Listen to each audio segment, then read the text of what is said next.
मशरिक़ वस्ता में क्या हो रहा है, हर बदलती सूरत-ए-हाल पर सिचुएशन रूम्स हम आपको मुसलसल अपडेट कर रहे हैं। तो बहरीन में इसराइली सफारत खाने पर ईरान का हमला और मनामा में फाइनेंशियल हार्बर टावर को निशाना बनाया गया।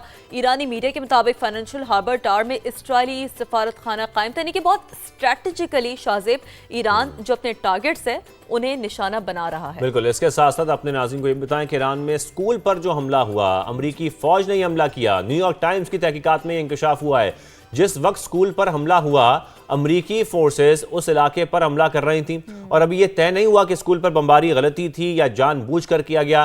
न्यूयॉर्क टाइम्स के मुताबिक स्कूल की इमारत पहले नेवी बेस का हिस्सा थी, ऐसा कहा जा रहा है। ऐसे इंकशाफात हुए न्यूयॉर्क टाइम्स के हवाले से आपको बता रहे हैं। और मुसलसल जो मिसाइल गिरे जिससे बड़े पैमाने पर तबाही भी हुई, यह भी देखा गया। फिर अमरीकी तज्जियाकारों ने हमला बैनुल अक़वामी क़वानीन की खिलाफ वर्जी करार दिया है। ज़ाहिरी तौर पर जब एक स्कूल को निशाना बनाया जाएगा, सिविलियंस को, बच्चियों को जो कि स्कूल में तालीम हासिल करने गई थी, वहां पर इतनी बड़ी तादाद में वो बच्चियां शहीद हो गई, तो जब स्कूल को टारगेट किया जाएगा तो इसका कोई जवाब समझ नहीं आता। बिल्कुल, एक वियना कन्वेंशन है, एक प्रॉपर कवानीन है, जंगी सूरत-हाल के भी कुछ कवानीन है, कुछ लॉज होते हैं, कुछ रेगुलेशंस होते हैं, लेकिन हम देख रहे हैं कि उन सबको जो है वो वायलेट किया जा रहा है। और डेफिनेटली ये जो अवामिल हैं, ये जो इस तरह के हथकंडे हैं जिसमें इमारतों को, अस्पतालों को, स्कूल्स को निशाना बनाना, लड़कियों को, मासूम को निशाना बनाना, it's totally against the Vienna convention. But बहरहाल जो कुछ भी ग्लोबल सिनेरियो में हो रहा होता है, डेफिनेटली उसका जो इम्पैक्ट है बहुत हद तक मईशत पे पड़ता है, उसके असरात आते हैं। और डेफिनेटली अगर हम मईशत की बात करते हैं तो सबसे ज्यादा जो दारोमदार होता है वो स्टॉक मार्केट पे होता है। इसी से हम समझते हैं कि कारोबार की इस वक्त क्या सूरत हाल है। पाकिस्तान स्टॉक मार्केट की अगर हम बात करें तो दौरान ट्रेडिंग 1700 पॉइंट्स की मंदी देखी गई है। स्टॉक मार्केट 1,61,000 और 1,60,000 पॉइंट्स की दो हदें गवा बैठी है। जो मार्केट की ज़्यादा तरीन सूरत हाल है वो हम जान लेते हैं। हमारे नुमाइंदे रिजवान आलम हमारे साथ हैं। रिजवान, आज मंदी देखी जा रही है, कैसे देख रहे हैं आप मार्केट को? शाहजेब, आज स्टॉक मार्केट में जो है मजीद मंदी के बादल गहरे होते हुए नजर आ रहे हैं हमें। स्टॉक मार्केट में कारोबार का आगाज तो 225 पॉइंट की तेजी के साथ हुआ था, लेकिन उसके बाद तदरीज मार्केट में मंदी के जो असरात हैं वो ज्यादा होते चले गए। अब इस वक्त मार्केट में 2132 पॉइंट की मंदी है। मार्केट 1,60,000 और 61,000 पॉइंट की हद कमा बैठी है। 100 इंडेक्स 1,00,000। बिल्कुल, जैसे कि आप बता रहे हैं, पाकिस्तान स्टॉक मार्केट मुस्बत आगाज के बाद मनफी जोन में चली गई है। पाकिस्तान स्टॉक मार्केट में दौरान ट्रेडिंग 1700 पॉइंट्स की मंदी देखी जा रही है। स्टॉक मार्केट की ओवरऑल अगर हम बात करें तो तकरीबन ये बताया भी जा रहा है कि स्टॉक मार्केट 1,61,000 और 1,60,000 पॉइंट्स की दो हदें गवा बैठी है। तो ये वो इम्पैक्ट है जो इस वक्त हम एशिया की जो दीगर स्टॉक मार्केट्स हैं उस पर भी देख रहे हैं कि मुख्तलिफ स्टॉक मार्केट्स में मंदी देखी जा रही है। उस तरीके से जो बिजनेस है वो नहीं हो पा रहा है और उसी का जो हम रुझान है वो मंदी में देख रहे हैं मुख्तलिफ मार्केट्स पर। पाकिस्तान में कुछ ऐसी सूरत हाल हम देख रहे हैं कि कुछ मुस्बत आगाज होता है लेकिन उसके बाद फिर मंदी में चली जाती है। कुछ बेहतरी हमने देखी थी गुज़श्ता रोज भी, लेकिन उसके बाद हम देखते हैं कि दोबारा से जो रुझान है वो मंदी की तरफ जाता है। तो इस तरह की स्टॉक मार्केट की सूरत हाल इस वक्त चल रही है। अप्स एंड डाउन आ रहे हैं, लेकिन हम यकीन रखते हैं, हम उम्मीद करते हैं कि आहिस्ता आहिस्ता इसमें बेहतरी आ जाएगी जब तक हालात बेहतर हो जाएंगे। ऐसे अच्छा, एक बहुत इंपॉर्टेंट पॉइंट यहाँ पर यह है कि कि इस वक्त ग्लोबल सिनेरियो में क्या हो रहा है और बेहतर यही होता है हुकूमती सतह पर कि आप उसकी जो तैयारी है वो एक स्टेप अहेड होकर करें, यानी कि जो खदशात होते हैं, जो अंदेशा होता है, उसकी तैयारी आप करें। तो इलाकाई कशीदगी से जो पैदा बहरान है उससे निमटना कैसे, इस हवाले से क्या मिशन है, बिलखुसूस ईंधन, तवानाई और ज़र मुबादला बचाने के लिए हंगामी प्लान क्या होना चाहिए, वो मुकम्मल तौर पर तैयार किया गया है। कौमी एक्शन प्लान आज वजीर आजम को मंजूरी के लिए पेश किया जाएगा। बिल्कुल, इस पर हम तफसील जान लेते हैं। इस्लामाबाद से समा के नुमाइंदे शकील अहमद हमारे साथ मौजूद हैं। शकील, इस वक्त जो कशीदा सूरत हाल है खित्ते में वो भी हम देख रहे हैं, ऐसे में ये प्लान करना बहुत जरूरी हो चुका है। क्या प्लान किया गया है हुकूमत की जानिब से?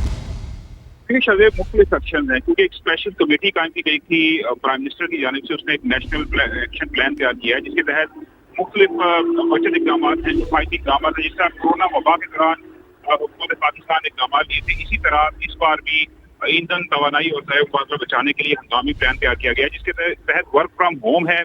4 दिन वर्किंग आवर्स रखे जा सकते हैं मुख्तलिफ सरकारी दफातर में, निजी दफातर में। इसके अलावा कोरोना वबा की तर्ज पर जो है मुख्तलिफ दीगर इकदाम हैं। 8 मार्च से पेट्रोलियम कीमतों का हफ्तावार तयन भी मुतवक्के है। हुकूमत का ईंधन बचाने के लिए वर्क फ्राम होम के अलावा तलीमी इदारों में ऑनलाइन क्लासेस शुरू करने की तजवीज़ है।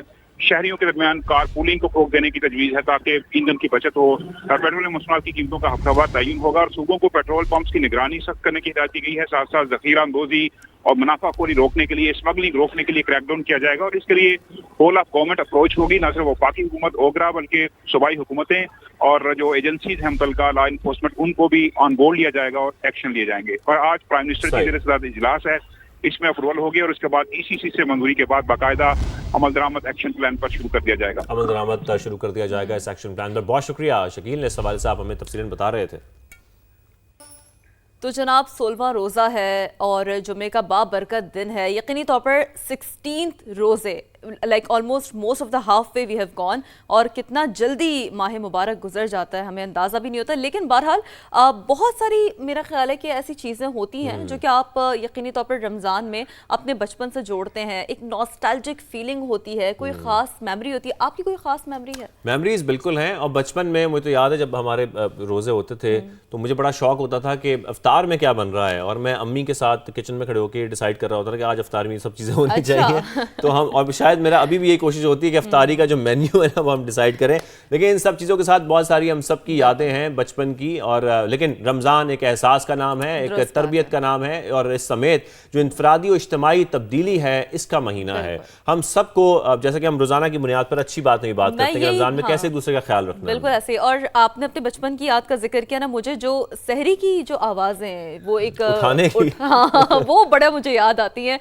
और पहला रोज़ा और इफ्तारी ये सब वो चीज़ें ना इंसान की खूबसूरत यादों का हिस्सा होती हैं। तो देखते हैं कि हमारी बचपन की यादों के अलावा दानियाल उमर ने वज़ीर तालीम पंजाब राना सिकंदर हयात से उनके बचपन के रोज़ों रमज़ान की यादों पर गुफ्तगू की है। तो हम भी देखते हैं और आपको भी दिखाते हैं।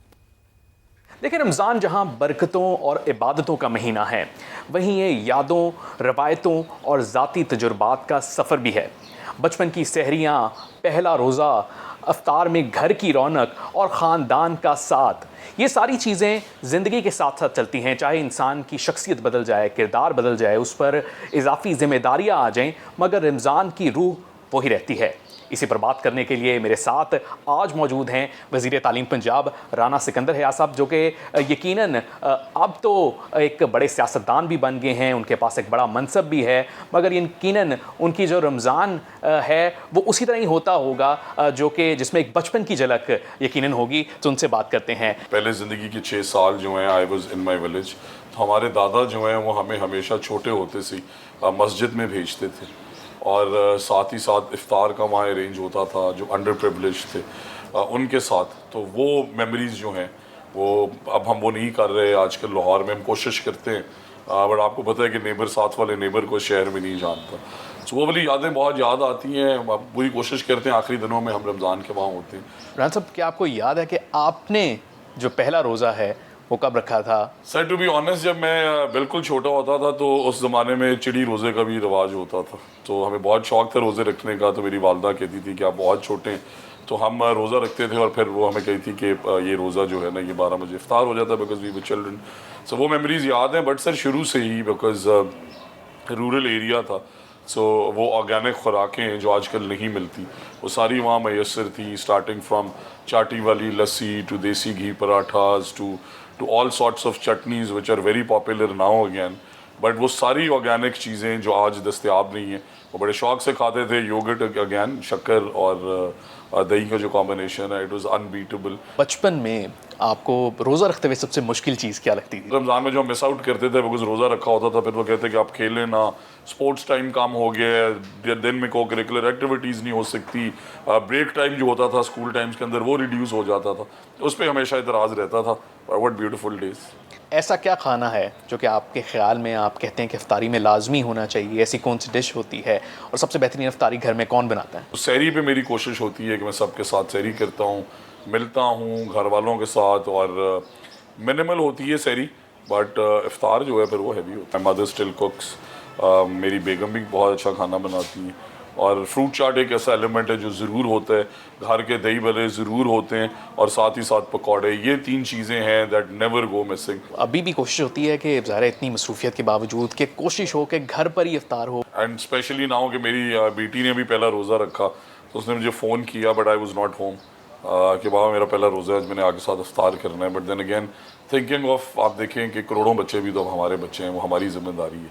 सो मैंने यही एक्सप्लेन करता हूँ, मैं वीडियोस पिक्चर्स दिखाता हूँ कि देखो मैंने इतने सारे लोगों के साथ इफ्तारी की। बचपन का कोई ऐसा इफ्तार जो कि आपको लगता हो कि आप दोबारा जीना चाहेंगे, वो कौन सा होगा? हम शरारती भी थे, तो वो इफ्तार के लिए आपको पता है कि दूध सोडा बड़ा पॉपुलर होता है गाँव के अंदर, और हम वो सारी चीज़ें कर रहे थे इफ्तारी के ऊपर। और मेरी वालिदा गई बाहर, तो हमने शरारत करने के लिए वो जो डोर होता है, वो जो स्विंग डोर, उसके ऊपर हमने 2-4 चीज़ें रख दी। हम समझे कि वो तो चली गई, अब चले हमारा कोई हमारे जो वहाँ पे काम करते हैं हेल्पिंग हैंड्स जो हैं, उनसे हमारी दोस्ती भी होती थी, वो आएंगे तो उनके ऊपर गिरेगी। हुआ ये कि मेरी वालदा आ गई। हम बैठे कांप रहे हैं कि हम ये कैसे बताएं। उन्होंने दरवाज़ा खोला और वो हर चीज़ उनके ऊपर गिरी, और उसके बाद मेरा ख्याल है 2 घंटे 3 घंटे हम घर नहीं आए। वो हमारे पीछे, और हम बिकॉज हम बोर्डिंग में भी होते थे तो मौका बहुत कम मिलता था, तो शायद उस तरह की खुशियाँ शरारतें आजकल के बच्चों में कम हो गई हैं। राना सिकंदर हयात, वज़ीर तालीम पंजाब, हमारे साथ मौजूद थे। और जिस तरह उन्होंने बताया कि रमज़ान जो है वो जहाँ बातों का महीना है, वहाँ अपनों से भी रमज़ान जोड़ता है। चाहे आपके मनसब तब्दील हो जाएं, आप ज़िंदगी में मसरूफ़ हो जाएं, मगर रमज़ान की कुछ यादें हैं, कुछ ऐसे सहर व अफ्तार हैं जो आपको हमेशा याद रहते हैं। जी।